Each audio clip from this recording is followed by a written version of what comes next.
بسم الله والحمد لله والصلاة والسلام على أشرف المرسلين وعلى آله وصحبه ومن تبعهم بإحسان إلى يوم الدين ثم أما بعد.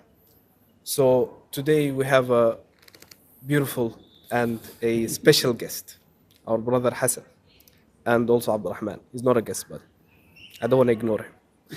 So before we begin our topic, why don't you, because it's related, yeah? Why don't you tell us about yourself, what you do, and your organization and AMY and all of these things? Just tell us a little bit about you. Okay, Jazakallah khair, barakallah feek. Bismillah. First of all, Jazakallah khair for bringing Try me keeping to it up, yeah? close on this platform, and let me, share my thoughts with you in what we are doing, inshallah, for the youth. So I basically work for the UDST, and which is University of Doha for Science and Technology, and I've been running two of the youth platforms. One in the UDST, which is the Deen Club, and the second one is out of the university, which is called Active Muslim Youth. So Deen Club is basically again a platform for the youth to connect together for benefit them to and connect them to Allah Subhanahu wa Taala, to bring them back to the Islamic principles. And Keep the mic a that little we bit up, started okay? basically that we started like in 2014, and it's almost, alhamdulillah, over 10 years now. They have been we've been running, and alhamdulillah, there are a lot of participants, and we do a lot of halakas and seminars like Quran competitions and all that. Out of the university, so I have Active Muslim Youth, which is also kind of same platform, but it's just like bring the youth together on entertainment interest and give them the academics in that. So which means like bring them like for a kayaking, for a sport day or something like that. Bring the sports into the workshops, and give a little bit of Islamic principles and ethics, and build their characteristics according to the Quran and Sunnah, and give them some a key of the dunya also. Yeah. So that's basically the And what in is and out of it. like the vision you have when it comes to AMY? Because this is basically the most thing you're focusing Yeah, on. right, this And one, yes. what is the aim? What is the results you want to achieve with AMY? The result is to bring the youth connected to the deen, because right now we see that they are a little distracted by a lot of glitters of life, and hence the idea is to bring them back, because it's not like old days how it was, like your parents are like more influenced into the deen and stuff like that, but right now they are more influenced by the social media and their peers and all that. So we want to give them something like a platform where they can come close to us and have fun at the same time, and then learn at the same time about the deen itself. Okay. And why am I asking you this? Because the topic today is related to your profession, and I think this is why we chose our brother Hassan. And we want to first begin by asking you a question. So you had a extensive experience with youth, and I'm sure you saw a lot of them grow, like, because you said a lot of years from Yes. Dean Club and AMY, collection of more than 15 years, I would say. Yeah. Yes. Is it fair to say that? Solid. So you saw people from them being young to them growing up. You saw people change, definitely. You saw youth change and whatnot, and you experienced with youth, and I'm sure a lot of the youth came to you and talked to you and whatnot. What would you say, from your experience, is a major barrier, or barriers in general, that stopped the youth, from your experience as you navigated, Yeah. that stopped the youth from developing and being proactive and being active and having productivity? What do you think are the major like issues and major barriers? struggles. It could be struggles and whatever, that like slowed down the youth, from your experience with AMY and Dean Club and whatnot.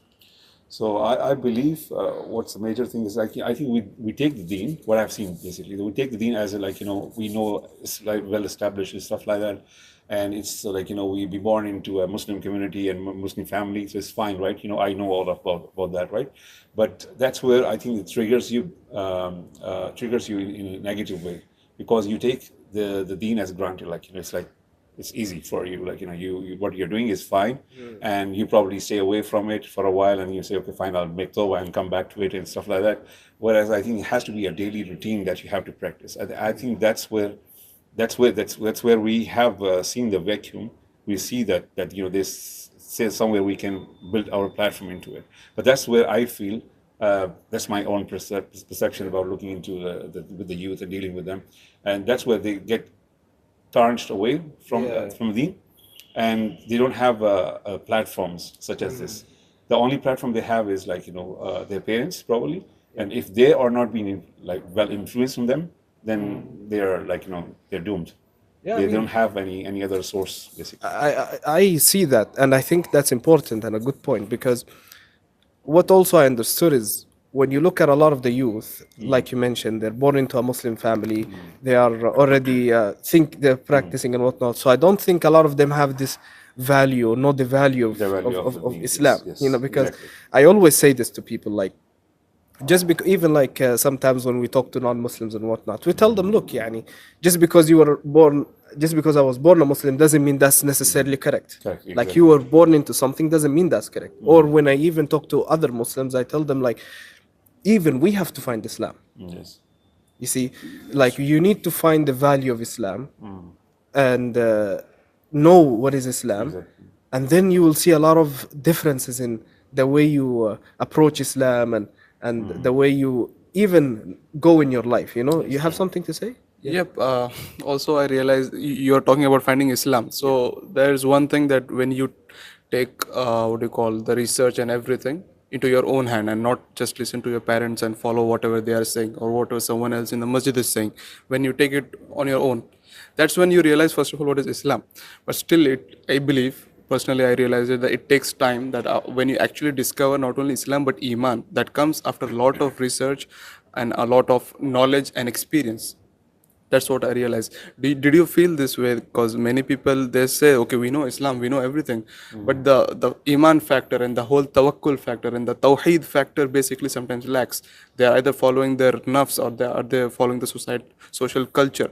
When do they completely follow? I think it's not completely achievable, first of all, to be that pious as Prophet Muhammad ﷺ was, but to try to it, people don't understand that.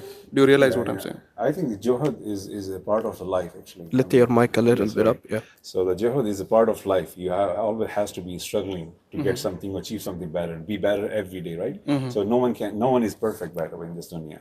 So hence, the point I was trying to make is like, they take their deen as like, it's easy. We are born into it. Yes. So I mean, it's We'll fine. end up in heaven. Whatever I will do, I will end up into Jannah. It's nothing. It's not like, it's not easy, right? Jannah is not something like, you step on something and, walk into it easily, right? There's always hurdles and jihad involved into it. So I believe, what's the point? My point is the finding of Iman. Yeah, because finding Iman. So Iman is the higher level, right? So Iman is the highest level. So to achieve it, again, I said, you have to struggle. But you have to start somewhere. A lot of people don't put their energy into it. They said, okay, fine, I'm fine. I mean, if I pray one time, it's fine. Allah is a Rahim. Because Allah is Qahar also, right? Allah is Jabbar also. So why we don't think about that, right? So, and what's the guarantee is that, that you will be not punished for it. What is the guarantee? What's the guarantee? Because we all have to have a mercy of Allah subhanahu wa ta'ala to achieve something. It's Jannah, right? May Allah accept us all into Jannah. Amin. So to achieve that, you have to struggle. It's always a continuous struggle for you guys, for us. I mean. And subhanallah, like, because some people might say, okay, what is the correlation between me being a good Muslim or me having the Iman or Tawheed or whatever, or knowing the value of Islam? What is the correlation between that and me being productive and being active? But there is a big or a strong correlation, no doubt. Indeed. Because if you look at Islam in general, like, you have to wake up for Fajr, early morning. That's also. You see what I'm saying? So, and you will see that a lot of the people who talk about productivity and talk about being active and whatnot, even non-Muslims, subhanAllah, they'll tell you, wake up early. Yes. Take a breather, a fresh air. And we tell them, Islam already tells them 1,400 years ago to wake up for Fajr and go to the masjid. So you're already in the morning, waking up, washing yourself, making wudu, getting up in the morning, going out to the masjid, meeting people from early morning. Yes, You see? And subhanAllah, even like the Prophet ﷺ told us that the barakah in the rizq is when? It's in the morning. In the morning. So the Islam is telling you, be proactive, be active in the morning. Some people you'll see after Fajr they sleep, for example. They lost a lot of khair. Subhanallah. Some people? Yeah, a lot of The people. whole of A lot of country people. And sleeps after the Salaf, it's funny. They used to say that if you see someone sleep after Fajr, make 4 takbiras on him. If you see someone sleeping after Fajr, make 4 takbiras. I get the What are you doing in your life? So there is a strong. Why? Because we're not saying just you should know the value of Islam, because that's the first point or first major barrier, and we're going to mention other barriers and see what you think about that. So the first major barrier mentioned is people don't take Islam for granted.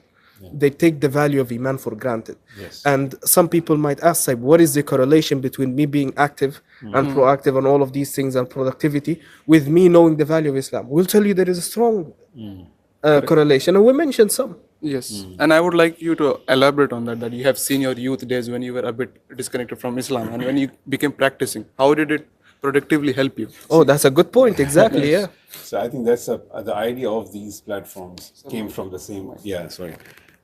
You have to get You used need to to get it. the standard. You have to be used to it. So so the idea of these platforms were developed. I mean, I always say we're cozy but not lazy, so we have to. yeah. And that's really it's very heavy. So I don't like it to lift it up and down. Yeah. So the idea of these platforms came from the same thing. When we were in our youth, in our youth age, we missed out a lot of things like that. So I was same kind of style, being very easy on deen, right? Okay, masjid is there. We know the adhan and all that. We know the kalama and all that. But, we were not basically proactive in terms of to determine the values of a deen, how much important it is, and why we were basically the purpose was not known at that time. At this age, you are more glittered, you are more flared up, and you are just lost basically. And when you're lost, you need the path to work on, right? So we were in our youth, we were totally unknown and going without any GPS, right? Without knowing the purpose of life. So when we got to know, then of course, the values are there. Whatever you do, the maximum of it into deen is basically is basically counted as a single pebble. And would you say, because we all had our phases, I would assume that all of us here in the room, how are our phases? May Allah forgive us. Phases means we discovered Islam. Yeah, that's what I'm saying. Yeah. Yes. So may Allah forgive us. Me personally, when you speak about me personally, I will tell you that I saw a significant difference between nowadays and my productivity and how active I am and what I do and before. I could see that difference. And I don't know if you guys see that difference or not. What do you think? Because me personally, when I look at my different phases in life, I could definitely tell you that today, as inshallah, I'm discovering Islam and I'm learning Islam and all of these things, I could tell you that I am definitely way more productive than back in the day. I'm definitely more active than back in the day. I definitely know the value of time, the value of people, the value of my actions, unlike before. What do you think? Do you think you could say that? I believe there is a positive and a negative energy in whatever matter you do, right? Whether you were not practicing or you're practicing, that's a different story. I think that, you can find energy. I was also very active at that time, right? Not proactive, but I was active, but in the wrong way. Yes, exactly. You got my point. So it can be. So it's not about active, or it's about what you're doing. But the Muslim have to be proactive, right? The Muslim has to be into positive side, because I was channelizing my energy into a wrong side. I see. So you have to be channelizing to a right side. I see. So Muslim, you have to be a proactive, and be into right channel. Channelize yourself into positive ways. Okay, let's I want to talk something practical here. How do you think the youth today can actively become practical? One thing I could help you with is getting knowledge, first of all, because a lot of us lack on that, first of all. Yes. That's a Second big of all, topic. I'm not gonna lie. Yes. But we're gonna talk about this. But I want first to, because we need to know the barriers. Correct. Before actually talking about how can we be productive, let's go step by step, because I feel like people, and this is what I took from our Sheikh Ibn Uthaymeen, MashaAllah. rahimahullah, Allah. which is go step by step. Everything he would tell us, he will go in Phases, steps, phases and steps structure. and structured. Yes. Yes, So yes. let's be so this is a barrier, which is knowing the value of Islam. I agree. Do you think, from your experience, bad company, bad Yes. friends, is there also a major barrier? What do you think? Like that stop people, especially Muslim youth, from being proactive and productivity? Do you think their company was also a major? Indeed. As per the hadith, you should have a good company. It's like a good company is like a perfume factory. You go inside and you come like with a scent outside, and the bad company is like the cold shop. You go and you'll have, at least you don't buy anything, you don't get anything, but you get the smell of it, right? Yeah. So of course the bad company. First thing is realization about it, the purpose of it. Then you have to have a company of a good friends. Then go to the community, and then build on the community, and then go further on. But yes, definitely this is what we are lacking. What we have, like you go to the youth, and what kind of friends they have. You see that even 4 of our friends are not praying. The 5th one will stop praying if he's praying. So that's influence. You get influenced by their peers, right? So but the other thing I will say, like why you're hanging out with these kind of bad brothers, like who don't pray, right?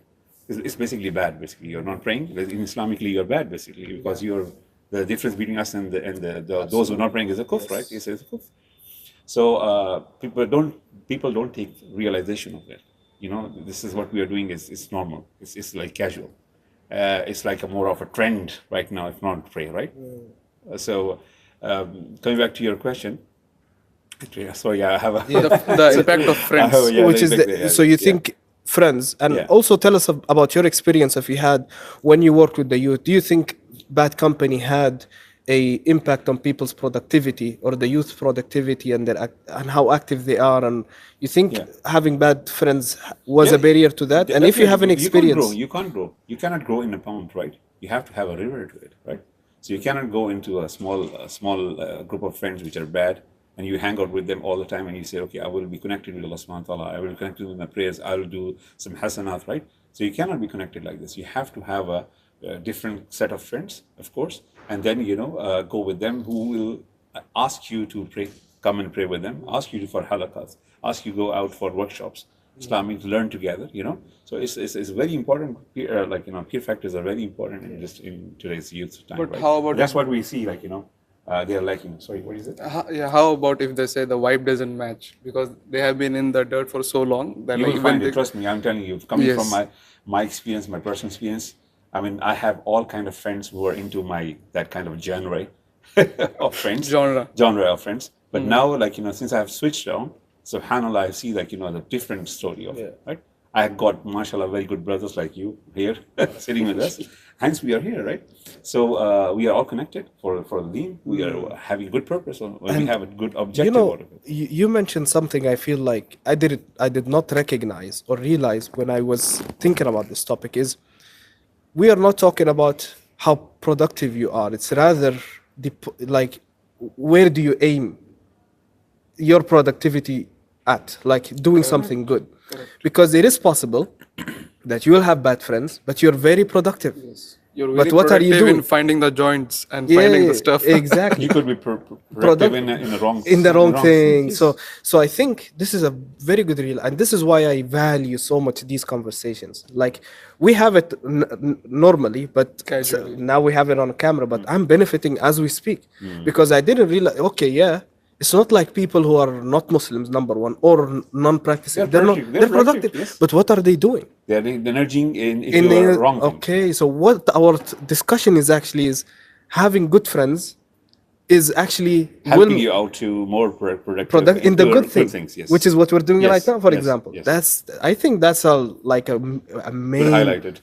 highlight. of the story. Aiming right is very important. So you understand? It's not like we're talking about if you are hanging with bad people means you're not going to be productive. Who said that? Yeah. There are so many people who are My productive. example is there. That's why I related to Yeah. it, right? I was proactive. I was being very active into what I was doing it. And you know, But in the wrong industry. Yeah, but the wrong place, wrong platform it was. So imagine you are an engineer and you are sent to a tailor shop. Allahu Akbar. Using your energy in the wrong place, I add see. together, you're in the wrong platform at all. Like you're in a Mars, you're not in the dunya, right? But not only that, I realized one thing. If you listen a 1 hour bayan of a sheikh, and if you listen a 1 hour bayan of a motivational speaker, you will be more motivated by the motivational speaker. But at the end of the day, he'll be like, get the money, get the money. Yeah, it's about money, yes. But the sheikh will tell you that money is not gonna buy you happiness. The reality is in the, what do you call, the akhirah. And the reality is in the afterlife. I am learning as we speak right now. Even though you were not productive after the bayan maybe, but you had the right faith of iman. And if you die 5 minutes later, you might end up in Jannah because you had the right iman after the lecture. And after the whole 1 hour, 2 hour, 3 hour business podcast, you might be, having only money in your mind. Yeah, capitalist. So it's almost like the question should be like, Yes. is your company a barrier for you to use your productivity in good? Yes, Correct. indeed. You see what I'm yes, saying? That's true. Aiming the right stuff. And basically the answer is yes. So if you have a bad company, Definitely. you might be Barrier, yes. productive, sure, but you'll do it in the wrong. Yes. They will maybe influence you. Let's go to a party. Yes. I mean that's productive. You're proactive. You're planning, you're doing everything, this, but for the wrong for stuff. the wrong thing. Yeah, even you are praying at that time. I'm saying, like, if you're 4 peers, or they will influence you more.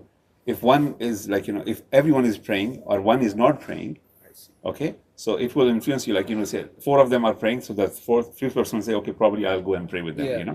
So you're having a good impression on them, good positive energy on them, or the person, like, who's left out.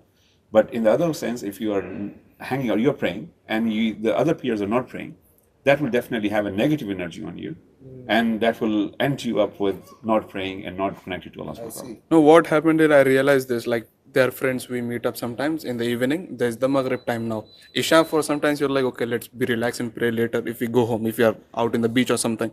But Maghrib, what happens is there are friends sitting, and 3 of them don't pray and 2 of them wants to pray. But just because if they say that I want to go and pray, and now the thing is, even if they don't pray, but they'll be like, they will take time out, they'll do wudu, and they'll do, you will overthink, and instead of prioritizing your deen and your prayer, you prioritize your friend's feeling. And that's where you lose, and when things happen repeatedly, you lose your iman as well. I see. So it's funny because I'm learning as we speak. Really, like I came into this podcast thinking that A Muslim is only productive. No. But then I'm like, wait, that's unrealistic actually, because I mean, we see a lot of non-Muslims are very productive. But they went to the moon and exactly. the Mars, So right? it's not about that. And even that, for example, let's talk about even things they do, which is okay. Like it's not like all bad Muslims or all kuffar. They're productive in bad. But the thing, and some people, medicine, for example, that's good. صح? And a lot of what you see development of the medicine is from the kuffar. But what you'll do, the good thing you'll have when you have is with a Muslim and good company is you're going to do that medicine with a good intention. Yes. So your intention when you're doing this medicine is for the sake of Allah Azza wa Jal to get the reward. But when you're with a company, for example, who are or companions, and they're like, okay, all business owners, let's develop a medicine. Yeah, and it will be completely capitalistic. It's a good thing. It's a whatever, and you'll get money or whatever. But what's your intention when you want to do that medicine? Yeah. Is your intention to get closer to Allah Azza wa Jal? Or is your intention to, just so people can say, oh, remember Dr. Fulan and his team, they developed this medicine. See, the best example for us and as our teacher, Prophet Muhammad sallallahu alaihi wasallam. Look at his life, man, subhanallah. He says, I always call it as a spectrum. You throw a light and you get millions of lines out of it. He was a good husband. He was a good father. He was a good brother. He was a good a businessman. He was a good, everything. Business. He was a good leader. So everything, all the qualities are there. So he was most proactive person who has tread on the earth. So we should admire his qualities and take some of this, whatever we can, because we can't take 100%, but wherever we can try to make ourselves best. So Muslim has to be proactive and has to be proactive. Yeah. So there's no other way, right? So channelize your stuff. Have good friends, channelize your energy into a positive energy. Don't lose yourself, your youth, doing haram and these kind of acts which is take you away from Allah. Yeah. And so we mentioned two things so far with major barriers. First, we mentioned the value of Islam, value and of Islam, taking it grandly, as grant. And then we mentioned companionship. What do you think are, if you have any, or else we can move on, what do you think are other? And by the way, if you want to give us anything you can, is what do you think is other major barriers?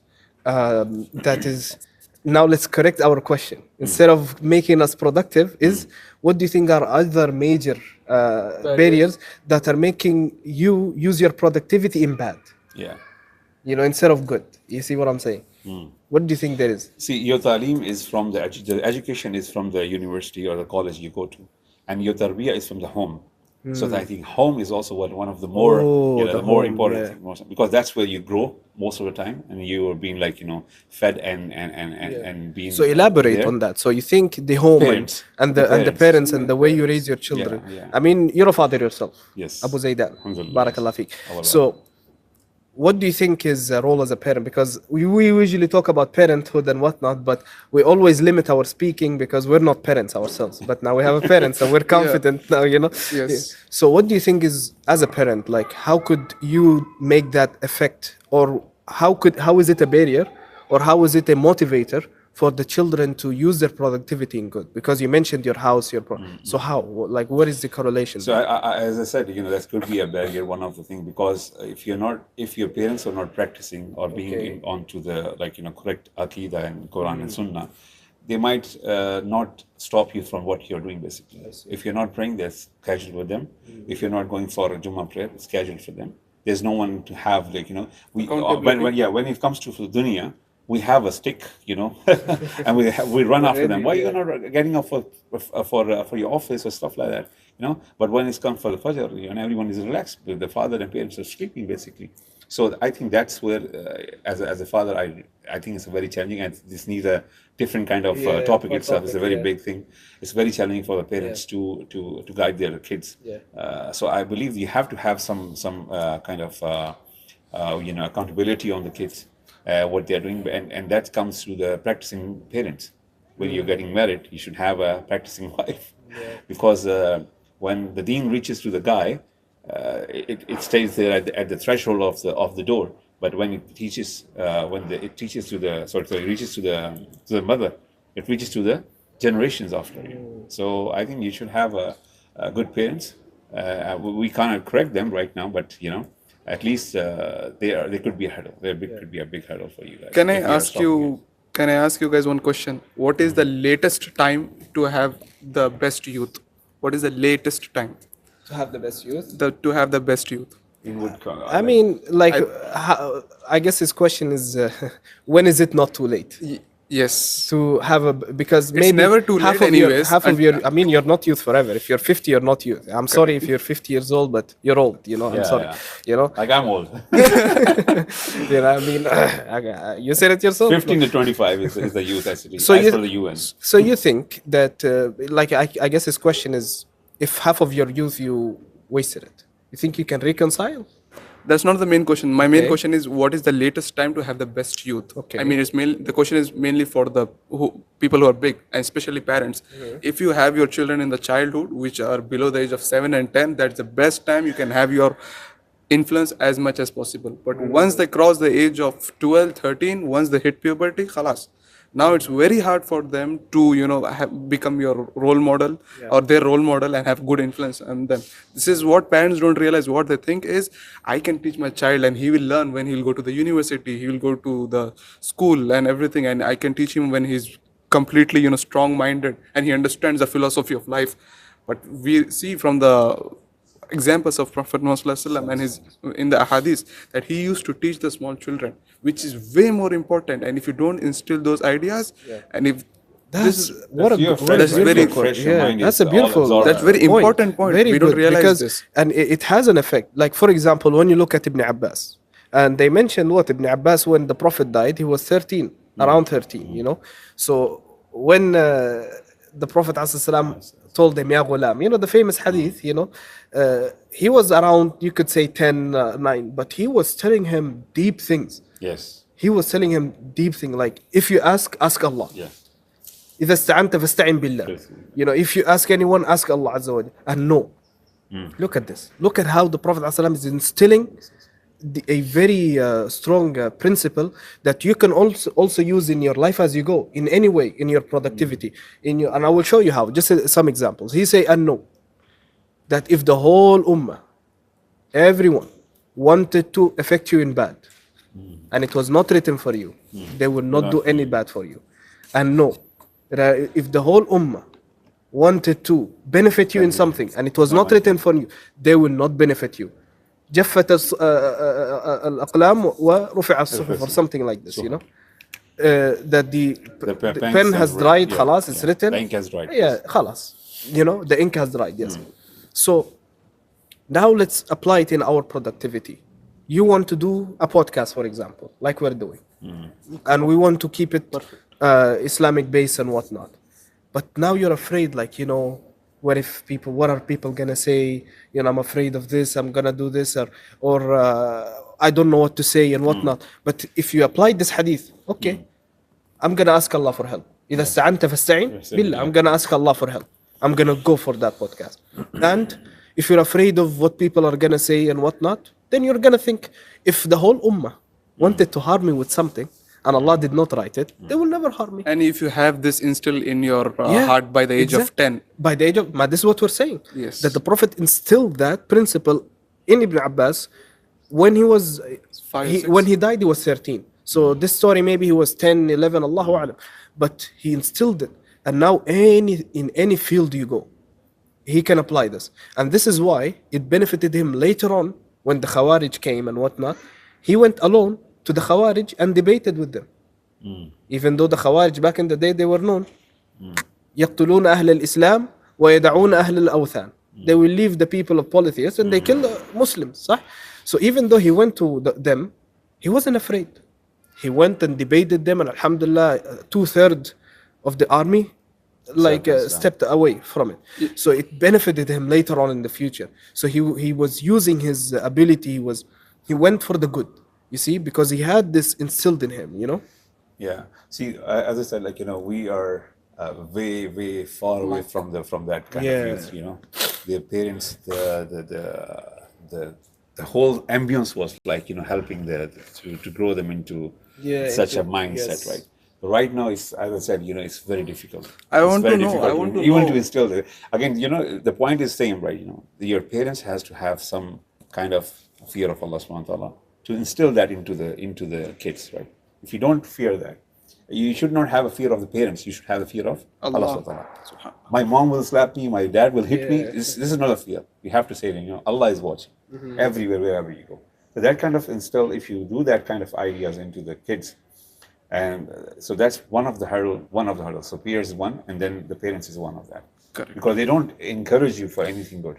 If you want to do, like, you know, I want to be a scholar. Oh, what do you get from where? Yeah. Well, you won't get it. Like, you know, you will not even have a house. You will not have even this thing. So just leave it. And man. you know, this, for example, very bad. But then if they instilled what the Prophet ﷺ instilled in Ibn Abbas, he will say, فَإِذَا اسْتَعَنْتَ فَاسْتَعِنْ بِاللَّهِ. I'm just gonna put my faith in Allah Azza wa Jal, and I'm not gonna worry about what people say and whatnot, and I'm gonna be an imam if I want to be an imam. I'm gonna be a alim if I want to be a alim, and I'm not gonna worry about my livelihood. I believe that, you know, the ayat. Sorry. You have to do something. So ayat says, you know, رَبَّنَا آتِنَا فِي الدُّنْيَا حَسَنَةً وَفِي الْآخِرَةِ حَسَنَةً. So this also explains that, you know, you have to have a win-win situation on both sides. So how to have this win-win situation? When you're connected to Allah subhanahu wa ta'ala, you will have definitely, inshallah wa ta'ala, a good life, right? So what we say, like, you know, if we are going to in the scholarly domain or itself, right, that doesn't mean that we cannot do dunya, right? You can be a doctor and you can be a scholar. You can be an engineer, you can be a doctor, a scholar. You can be a, you know, multi-millionaire and can be a scholar. It doesn't stop you. Uthman bin Affan, you know, one of the examples, right? You know, he was, subhanahu wa ta'ala, is a good trader. At that time, he was, still you have his account running, right? SubhanAllah, the charity account is still running. But he was a good Muslim. I mean, one of the pious Muslims and Khalifa. So, I mean, it doesn't stop you there. So you have to have it should not stop you, like, you know, it shouldn't be hurdle for you, like, you know, okay, I will be going into Islam and Deen, it's very dry subject, it's like, you know, I'll be only in this domain and then I cannot enjoy. You can. Enjoyment is what Allah subhanahu wa ta'ala stops you from something which is bad for the harm for the body itself, for your soul and the body, right? So you can be a good scholar and you can be a good teacher into Islamic studies, and at the same time you can be doing something for dunya also, halal, of course. Yes. Yeah, that's all. So people try to think. When I was coming into like learning about Deen, I was like, oh my God, I have to leave everything. But without knowing that, that everything, what I am thinking is good for me is basically not good for me in the akhirah. So, I mean, that you have to have a cautious about that. That's a very deep point, but you just told it. Yeah, this is important, like, because we've been and lived there, and we, what you call that, done and dusted. Yeah, so that kind of things. Yeah, so we coming from there, that heavy baggage we had, but we were thinking, we were all positive, like, I'm active and I'm being involved into so many things. Alhamdulillah, I'm doing all that, but without knowing that facts, it's all wrong that we are doing. It's like, you're. Because this FOMO, you're eating something grass and trying to help, like, yourself, like, I won't starve. Yeah, it's wrong. Because this FOMO hits to a lot of people, and sometimes even I suffer from this. What if I miss out? I want to uninstall the Instagram, but I am like, what if I miss out the latest update from ILQ and this and that? Like, I will not know where it's raining. This and very useless stuff comes in your mind, and then you don't live the shaitan is there also. I mean, be very careful about that shaitan, because again, I'll tell you example, like, if the azan is being called and you're in the midst of, like, a few people here and they are talking about deen, okay, they're talking about deen. They're not talking about dunya, they're talking about deen, and their salah is happening. They say, oh yeah, let's complete this one and then we'll go and pray.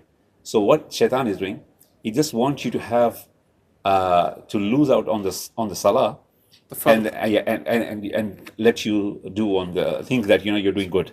So that's also one of the traps of shaitan, so we have to making you focus on the lower. Yes, the lower instead of going to what is more the priorities. He messes up your the people think, okay, I'm doing something good, alhamdulillah, but okay, we'll pray later on. But you're exactly missing on big things. And I think another barrier, and this barrier alone, inshallah, with you, we're gonna have another podcast just with that barrier itself, which I'm gonna mention. Inshallah, what is are you ready?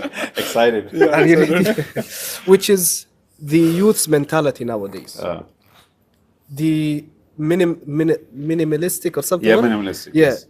Mindset that a lot of the Muslim youth have today, which is, well, I want to be a normal Muslim. I'm not gonna have any. I don't. And like we said, the value of Islam, they lost it. So for them, it's like, I'm just gonna be a normal Muslim, live my life, die, khalas. So I think.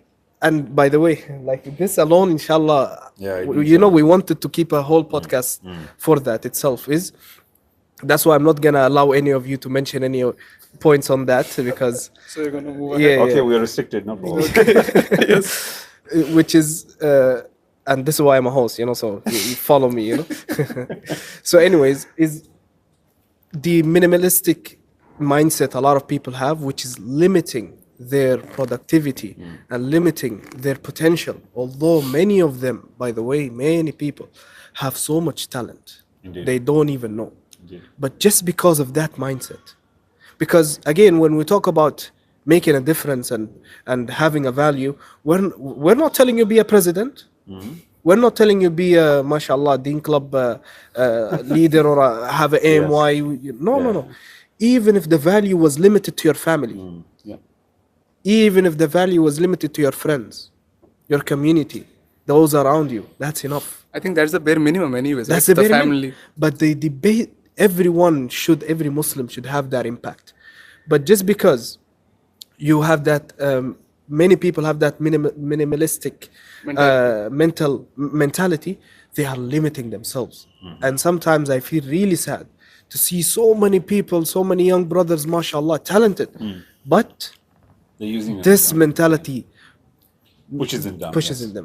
Which now gets us to the next point is, obviously, before a solution happens, and this is what psychology people say, before you find the solution or before you work on the solution, you have to realize the problem.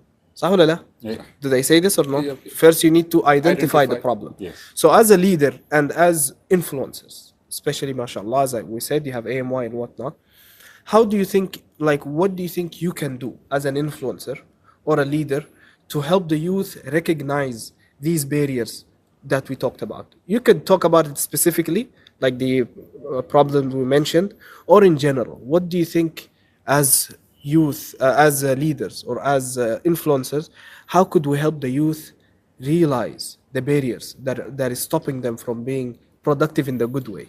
I believe to take them out of their comfort zone, basically. Yes. Because they are very comfort. They are very, very easy on what they are doing. You got me fired up. Yeah. This is. I think they have to stand up for some. That's why that platform, such platform has to be there in more quantity in every community. Masajid are not basically just the masjid. This is a community center for you. You're not connected. You go and check. All the old people are standing there. Allahu Akbar. The youth is gone basically. Youth is in the malls.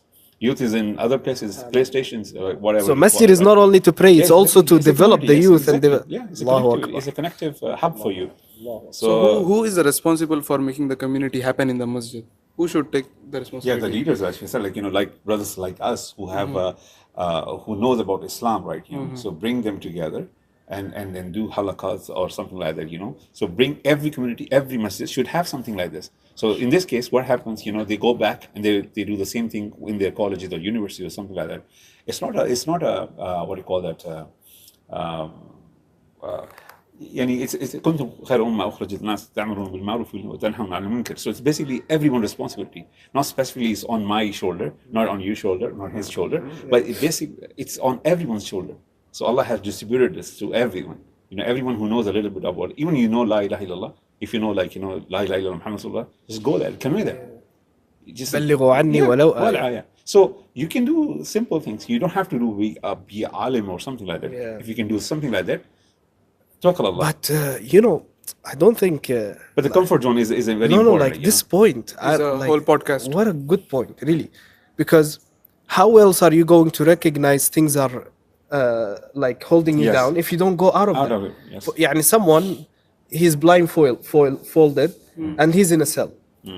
How is he gonna realize he's in a cell unless he takes off this blind fold? Blind himself, yes. So if you want to realize what is pushing you down, you will get out of your comfort zone. And we mentioned that in one podcast between you and me and Abdulrahman, is you have to get out of your comfort zone. Because when you get out, you'll see good results happening.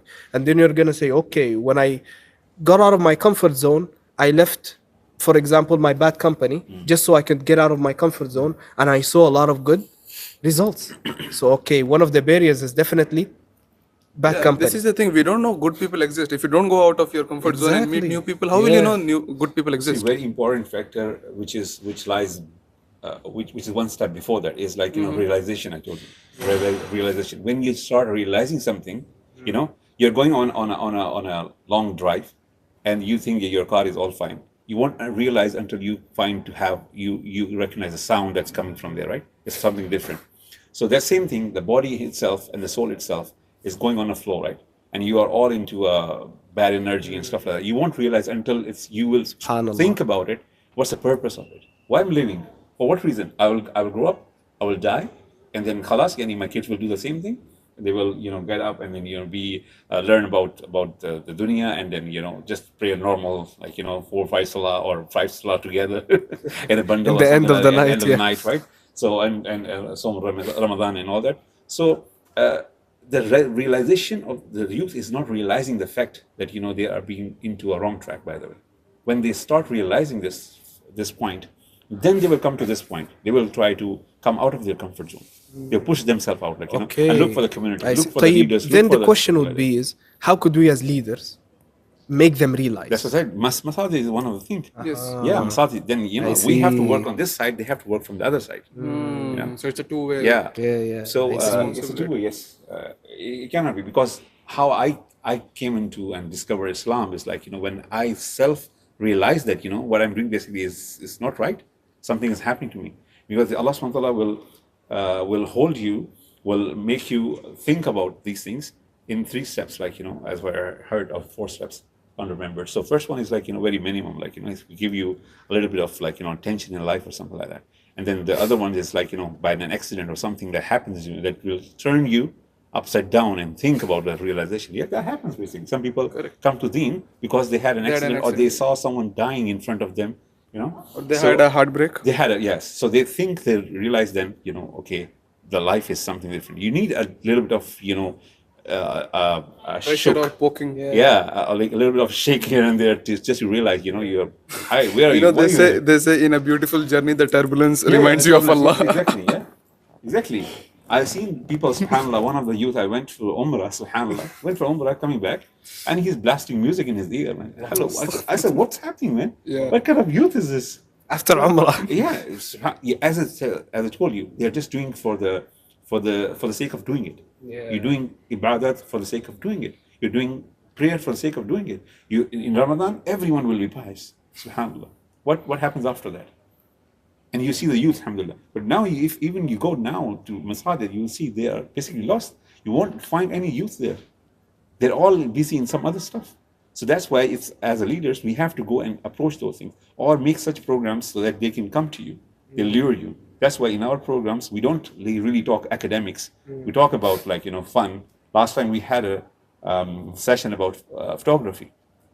People think photography is always about fashion photography because it's very lucrative market, right? Or very easy to earn money. But we went to the other side of it and we showed them the positive side. You can earn money through through skyscrapers, photography. The atmosphere is there, what do you call? I don't know what other names are there. And the natural settings. Yeah, the natural settings. So we learned about that. So it's good to learn. So it's always you have a positive and bad, positive and negative energy. It's two sides. So either it's up to you which side you want to choose from, right? So it is two ways. That's number one. We need to know that it's two ways. Yeah. Number two, as leaders, we should also although I don't know the practicality of that in Qatar at least, but masajid. Yes. Masajid is also for development. It is not only to not just for go there. playground, It's yes. also a place for tarbiyah. Masjid itself is a place for tarbiyah. This is a second thing. So Sorry, first, I cut you off. Yeah. Sorry. The Masjid Nabawi, what was it? Was it praying only? no. The Wafd used to come there. Yes. The delegation used to come there to take, the bay of Muhammad, and also traders used to come to learn about things. And also the other things were happening at the same time. It's not just so it's a was community Serbia hub. there, It's a yeah. community hub for the Muslims. Yes. I mean, even subhanallah, Aisha mentions that one time the Abyssinians Yes. would play with their spears, and in the masjid, they would play Practicing that.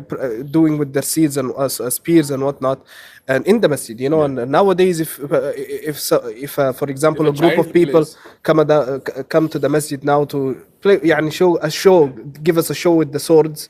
What is this? You'll see the whole They social won't let media. them stand in the first row, Yeah, by the way. the whole social media will go crazy. But in the time of the Prophet ﷺ, in the masjid, he allowed the Abyssinians to do a show, with their spears. Yeah.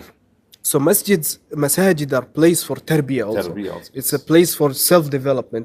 That's number one. And number two, you mentioned as leaders, what we can do is build programs Yes. to help the youth to realize Exactly. what is going on. Wherever you are, in university, college, whatever small scale or big scale, I mean, you need to have jihad about it. If they are not reaching you, you reach them. Because as a leader, you're the one recognizing Yes. these things.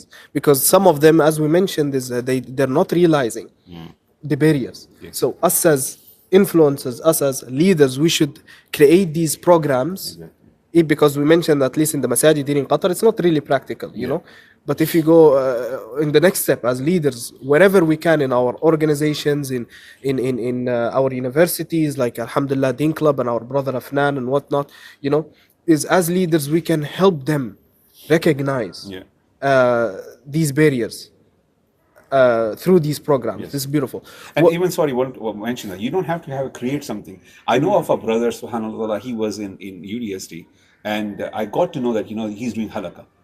I mean, I said, subhanAllah, I want to meet this brother, He's just, on Tuesday, he's collecting a few of the brothers, and he was giving them small token of appreciation, like coffee and tea, and talk about the hadith. That's all, So you just collect them, right? Basically, you don't have to do something like That's a page it. That's or what we're something. You saying. don't Exactly. need to have a setup or something. When we say you just have do to be of anywhere. value, Yes. it doesn't mean you have to Because be هذا بين الله. exactly. It's between you and Allah. Even if it's between you and your friends, Yes. you and your organizations, Even you within and your family also. family, but be of value. Yes. You see, and as leaders, as we mentioned, these people, a lot of them are not realizing these things.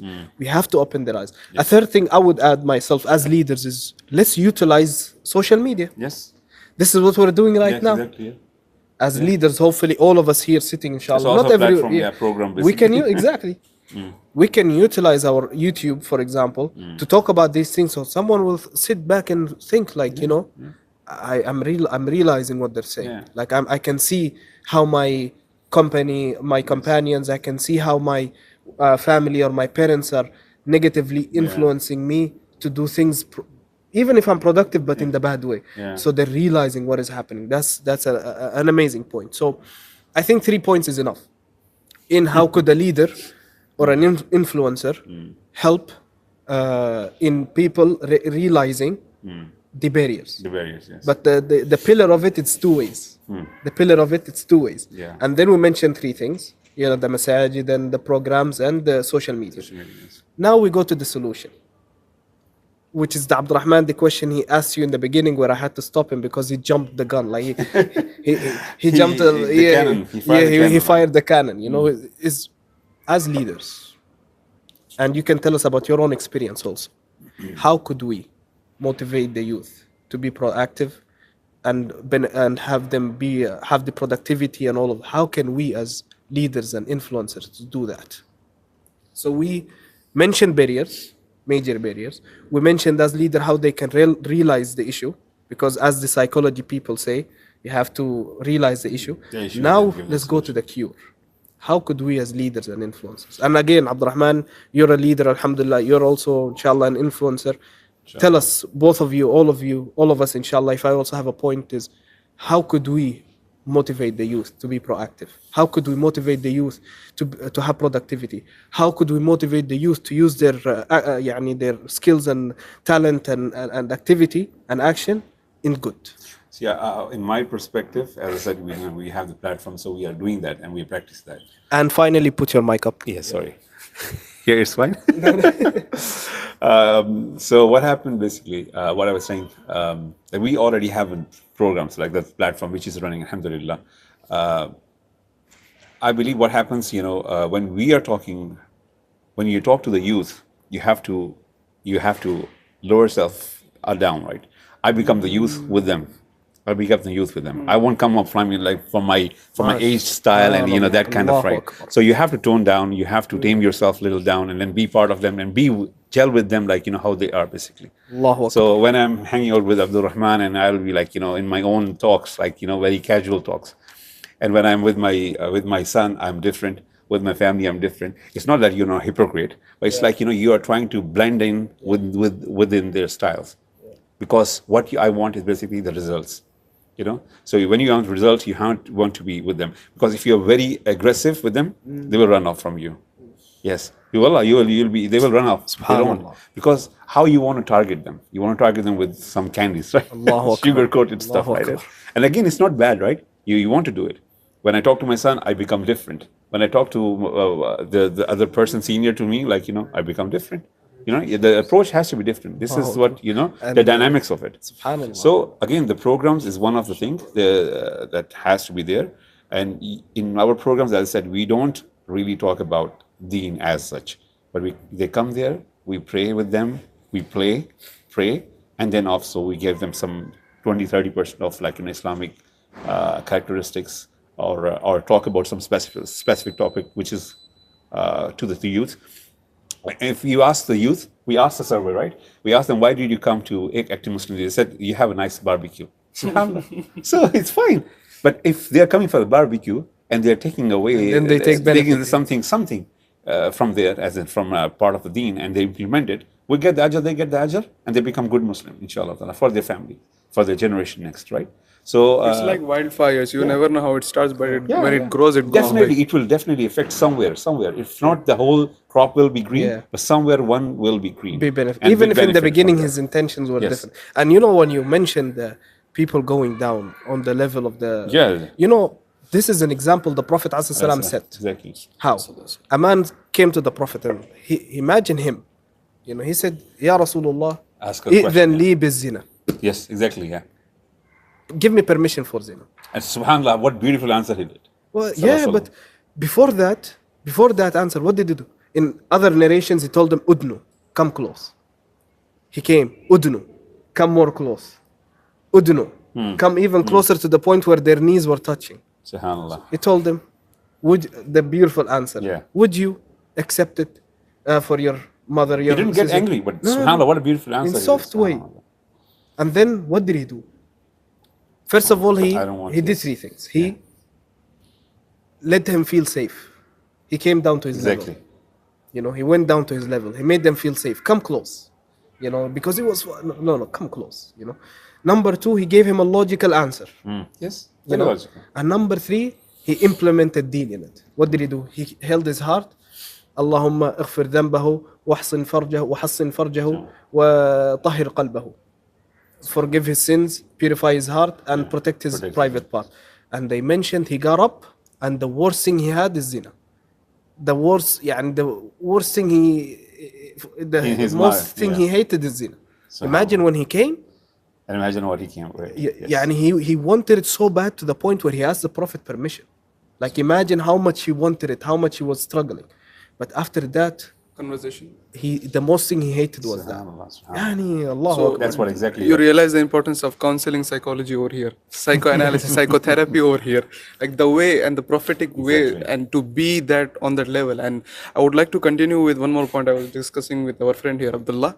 He was also telling that the importance of role models. Now we have more than 40 minutes, I think we have talked about how the responsibility of the individuals is. And now we are focusing on the influencers.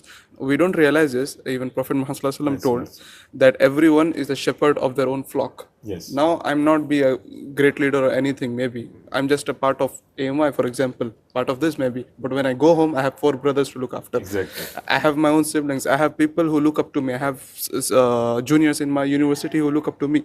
And I am the shepherd there. I have to give them guidance. We don't realize this, that we hold this responsibility. Yes. And if we don't direct them, starts who from else home, will? man. So it's definitely, it starts from home. Yeah. And you, it's you your have a small responsibility. circle, you grow into the Yes. community, you go into the bigger level, to the country level and all that. So it all starts from the zero. First thing is Your mic. yourself. Sorry. First thing is yourself. There's a mic inspector. So first thing starts to yourself. Purify yourself. You can't tell anyone to go and play while you are not doing it. Well, you can't Correct. tell anyone you do something good when you're not doing it. This right? is So it backfire you, right? Correct. So you have to start from somewhere yourself, actualization, do discover yourself, and implement those things into you, instill them, and then you go and tell your family, and then family goes, and then you go to the other community and stuff like that. this is what I saw practically in my life. If I don't instruct my brothers to sleep on time and do this on time and do this on time, even I start slacking, and even my life is out of what you call out of any form, and it's very chaotic. No one is perfect. No one is. No one is. But no one is the perfect. problem is that if no one is perfect, but the worst thing is if you don't try to perfect yourself. Correct. This is the problem, because this juhud, not a lot of people don't do it. They said, I'm not perfect. Everyone is, Allah created, no one is perfect in the Allah subhanahu wa ta'ala. So that means I will relax myself. They go back to their comfort zone. No, this is not right. You have to do the jihad. You have to do always, every day. If you're not waking up for Fajr, do something else. Try something else. Like, put 3 alarms, put your phone a little far away. You have to. It's not like, it's not an excuse. I'm not getting up in the Fajr, right? Try not sleeping until Fajr and enjoy the essence of it. And One then time, you will, subhanahu wa ta'ala, I called my sheikh when I was learning about deen, right? And I called him and I said, Sheikh, I cannot get up in the Fajr. He said, are you sleeping on time? I said, yeah, I'm sleeping like, probably like on time, right? It's fine. And then he said, okay, then you put your alarm. He said, yeah, I put the alarm. You're still not getting up. Then look into your zamb, look into your sins. Your sins. You might be doing some sin that, that afflicting you, that a barrier for you to meet Allah subhanahu wa ta'ala. So, I mean, you should have to have a juhud. You go and consult with the shuyukhs. You go and sit with them. Talk to the people who are, like knowledgeable. so You look can- up to right role models. Yeah, role models. Yes. Go back to that. Right? So you have to check with them, and still trust me. I'm not perfect. I'm continuously on a struggle. Continuously, I realize myself, like I have these issues. How I can relate to them. How can I correct them? Every day is a correction in me. Every day, subhanallah. Till today, and probably till we go to the hatta yatul yaqeen. Yeah. So we have to be growing within ourselves, teach others, and also grow within ourselves. We are not complete. We will never be complete. Subhanallah. And this point gives us the other point. So one we mentioned about what the leaders can do. صح ولا لا? That you go in their level. Yes. Yeah, and then you mentioned the role models, be a role models, which is gets us to the third point of what we can do as leaders to influence is lead by example. You can't tell your people you're trying to influence do this, do that, As I but said, you yeah. yourself are not doing it. Yes. Which is that's why it that's what I said, relates to what yeah. you said. You know, you have to lead by example as a leader, as a brother, as a father, as a husband, whatever you are, as a leader of AMY or as a leader of Dean Club, you right here, you know, whatever, you know. You have to lead by example. You can't tell people, guys, show up for this event, but you don't show up. Yeah. You see? Yeah, exactly. You can't tell people do this, but you're not doing it. Then people are gonna be like, okay, what is happening? You see? So I think 3 points is enough. Yes. Yeah. We talked about good, like a good topic. We went into steps as the way of Sheikh Ibn Uthaymeen. We took it from him. We go structured step by step, the barriers and how do they realize it, and then what we can do as leaders. We mentioned 3 points in all of them, alhamdulillah. And now, as we do when we have guests, give us your final remarks. And it's only Hassan Rathore because he's the guest, you know. Now I'm Abu joking. Zaidan. You know, obviously, give us your final remarks in general. Could be about this topic, not doesn't matter. Give us your final remarks and advices for the listeners. So the final remarks probably would be like, And keep your mic know, low. know the purpose of life, first of all. This is very important. And that purpose of life will give you self-actualization. And then that will determine you how to come out of your comfort zone through that. Look for, it's a challenging thing. It's not easy, right? And everyone, the plants grow through challenge. It comes out, bursts out of the soil. It's not easy, right? It comes out by the will of Allah subhanahu wa ta'ala. So if you go to Allah subhanahu wa ta'ala, if you connect to yourself, it will not return you empty-handed, right? So do the challenge, accept that, okay, fine. Self-actualization is also like tawbah. It's also like, what you have done in the past and you do want to do good, inshallah ta'ala. So self-actualization is also part of that. So reconnect with Allah subhanahu wa ta'ala. Your deen is beautiful and it doesn't stop you from all the things which is good for you. It only stops you from what is bad for you, basically. And bad not just in dunya, bad in dunya and akhirah also. So, and connect yourself with such platforms like Active Muslim Youth or Deen Club, inshallah. Where can we find Active Muslim Active Youth? Muslim Youth, we are on heavily on Instagram, and Abdulrahman is part of our team, subhanallah ta'ala. And he's doing multiple stuff, right, with you and with us. And we are basically on social media, so you can type in Active Muslim Youth, you will get through that, inshallah. We have another event coming up on 8th of February, which is going to be taking the youth for the Arabian camp. We have games and food and barbecue. And barbecue means sort of like the food is there. And then we'll have some small halakas there, inshallah ta'ala. So that's the style of our I don't say trap, but this is the style of our program, basically. And their Arabian camp is like the anticipated events. Yeah, always. it's Being one of the big anticipated. major, yes, yeah. We So, get at least 50 don't to miss 60, out. Is 70 there any people. like seat, course, limited limited seat seats. and It's a stuff? limited seats. We have Oh, 70 people at guys, least. The maximum is 70. And we get filled. How very can they easily. contact you if they want to join or they want to? I think Can the you give social contact? media. Okay, we'll tag the social media. Yes, maybe and we can everything. tag Okay, it, in but the link down in the yeah, we can give description. this. Okay. Yeah. But And this will be for- out 2 days before the Yeah, one day and before. Deen Club is basically affiliated with the UDSC, University of Doha, and these brothers behind the cameras are part of it now. I sort of like sidelined myself because I've been running for the last 10 years, and I want to give other brothers to participate. And mashallah, they are doing. We are still running a series. We just started last week, and inshallah it will be continuous next week and after. It's about perfection of salah, because a lot of youth is also not praying the way it should be, the prophetic way. And do you have any final remarks, Mr. Abdulrahman? What I would take is from this whole podcast is the importance of me being perfect and trying to make myself be more perfect, because As I have much two as you can, responsibilities. obviously. Of course, as much as I can, because I have my own individual responsibilities, and also I have the group responsibility that I have to look after people. If I'm not doing both, I'll not be a good person and not be a good role model for people, and might not, if I lose on my responsibilities, I might lose the hereafter as well. And with this we say سبحانك اللهم وبحمدك أشهد أن لا إله إلا أنت أستغفرك وأتوب إليك. السلام عليكم. جزاكم الله خير وبارك الله فيك.